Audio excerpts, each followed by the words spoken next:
ಜಲಸಾಂಗ್ವಿ ಕಲ್ಲೇಶ್ವರ ದೇವಸ್ಥಾನ ಬೀದರ್ನಿಂದ ಹುಮನಾಬಾದ್ ಮಧ್ಯೆ ಸುಮಾರು 30 ಕಿಲೋಮೀಟರ್ ದೂರದಲ್ಲಿ ಜಲಸಾಂಗ್ವಿ ಗ್ರಾಮವಿದೆ.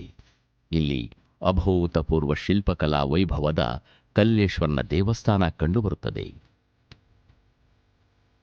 ಕಲ್ಯಾಣದ ಚಾಲುಕ್ಯರು ಕಲೆ ಮತ್ತು ವಾಸ್ತುಶಿಲ್ಪ ವಲಯಕ್ಕೆ ನೀಡಿರುವ ಕೊಡುಗೆ ಮಹತ್ವಪೂರ್ಣವಾದುದು.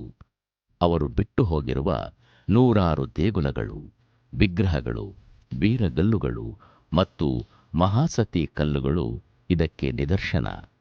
ಕಲ್ಯಾಣದ ಚಾಲುಕ್ಯರು ಬಾದಾಮಿಯ ಚಾಲುಕ್ಯರು ಹಾಕಿದ್ದ ಅಸ್ಥಿಭಾರದ ಮೇಲೆ ವಿಶಿಷ್ಟವಾದ ದೇವಾಲಯ ಶಿಲ್ಪಕಲಾ ಶೈಲಿಯೊಂದನ್ನು ರೂಪಿಸಿಕೊಂಡು ಹಲವು ಸುಂದರ ದೇವಾಲಯಗಳನ್ನು ಮತ್ತು ಶಿಲ್ಪಗಳನ್ನು ನಿರ್ಮಾಣ ಮಾಡಿದರು.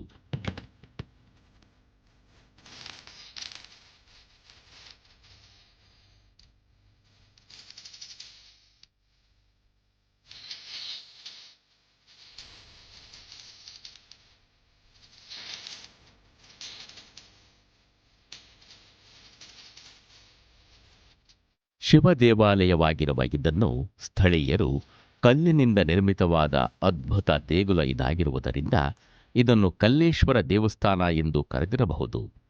ಈ ದೇವಾಲಯದಲ್ಲಿ ವಿಶೇಷವಾಗಿ ಕಾಣುವ ದೈವ ಶಿಲ್ಪಗಳೆಂದರೆ ಗಣಪತಿ ಮತ್ತು ಉಗ್ರನರಸಿಂಹನ ಮೂರ್ತಿಗಳು. ಇದರಲ್ಲಿರುವ ಶಿಲಾಬಾಲಕಿಯೋರ್ವಳು ಬರೆಯುತ್ತಿರುವ ಒಂದು ಓಲೆಯಂತಹ ಶಾಸನದಲ್ಲಿ ಸಂಸ್ಕೃತ ಭಾಷೆಯನ್ನು ಕನ್ನಡ ಲಿಪಿಯಲ್ಲಿ ಬರೆದಿದೆ. ಇದರಲ್ಲಿ ಚಾಲುಕ್ಯರ 6ನೇ ವಿಕ್ರಮಾದಿತ್ಯನ ಕುರಿತಾಗಿ ಬರೆದಿದೆ. ಅಂದರೆ ಇದು 11ನೇ ಶತಮಾನದಲ್ಲಿ ಆಳ್ವಿಕೆಯಲ್ಲಿ ಇದ್ದ 6ನೇ ವಿಕ್ರಮಾದಿತ್ಯನ ಕಾಲದಲ್ಲಿ ನಿರ್ಮಾಣಗೊಂಡಿರುವ ದೇಗುಲ ಎಂದು ಇತಿಹಾಸ ಹೇಳುತ್ತದೆ.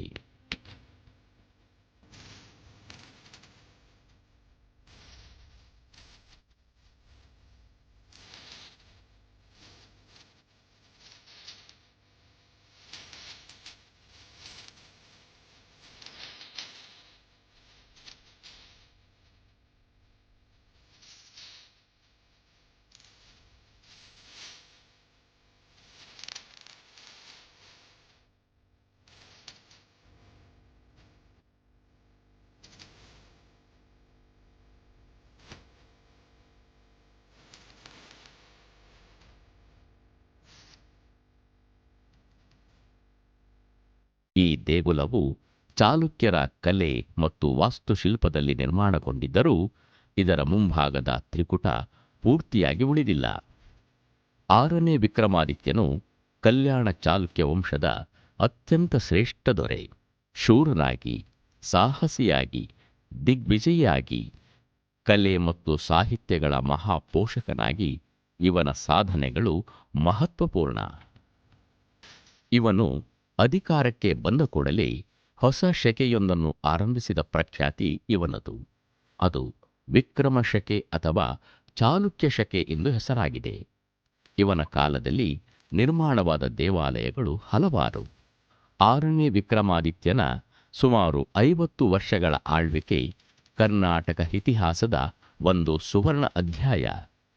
ಕರ್ನಾಟಕದ ಹಿರಿಮೆಯನ್ನು ಹಿಮಾಲಯದ ಔನ್ನತ್ಯಕ್ಕೆ ಏರಿಸಿದ ಸಾಮ್ರಾಟ ಇವನು. ಇವನ ಕಾಲದಲ್ಲಿ ಕಲ್ಯಾಣ ಅತುಳೈಶ್ವರ್ಯದಿಂದ ಮೆರೆಯಿತು. ಅದು ಭುವಿಯ ಸ್ವರ್ಗವೇ ಆಗಿತ್ತು.